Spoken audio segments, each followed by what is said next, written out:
Social media हे एक अशा प्रकारचे माध्यम आहे जिथे कोणतीही गोष्ट कधीही व्हायरल होऊ शकते। एखाद्या साध्या भाषणापासून ते एखाद्या मोठ्या कृतीपर्यंत सर्व गोष्टी सोशल मीडियावर झपाट्याने पसरल्या जातात। कुणी चांगलं काम केलं असेल किंवा कुणी वाईट काम करत असेल तरीही त्याचा व्हिडिओ सोशल मीडियावर झटपट व्हायरल होतो। अनेकदा सोशल मीडियावर अशाही गोष्टी व्हायरल होतात ज्या गोष्टी पाहून लोक आश्चर्यचकित होतात आणि विचार करू लागतात की खरंच असं करण्याची काही गरज होती का। दिल्लीच्या बसमध्ये देखील असाच एक विचित्र प्रकार दिसून आला। सोशल मीडियावर काही विचित्र प्रकारचे व्हिडिओ झटपट व्हायरल होतात। त्यापैकी एक व्हिडिओ सध्या चर्चेत आला आहे।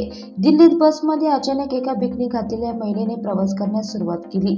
सार्वजनिक ठिकाणी तिचा असा पेहराव पाहून उपस्थित प्रवासी मंडळी देखील हैराण झाले। त्यापैकीच कोणीतरी महिलेचा तशा कपड्यातील व्हिडिओ शूट केला आणि सध्या तो व्हिडिओ सोशल मीडियावर व्हायरल होत आहे।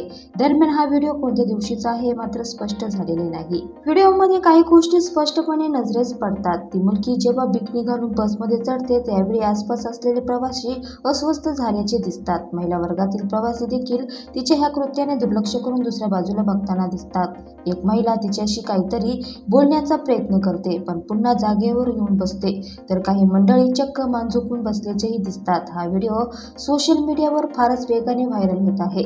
लोक या व्हिडिओवर अनेक प्रकारच्या कमेंट करताना दिसत आहेत।